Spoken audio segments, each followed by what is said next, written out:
We're following some breaking news this morning. ODOT crews are coming out to inspect a bridge that was hit by a box truck in downtown overnight.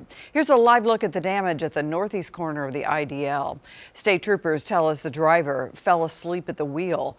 The truck hit the pillars under the exit ramp to I-244 eastbound from Highway 75.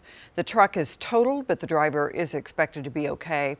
It doesn't appear there's much damage to those large concrete pillars, and traffic is flowing normally. We'll keep you updated as we learn more this morning.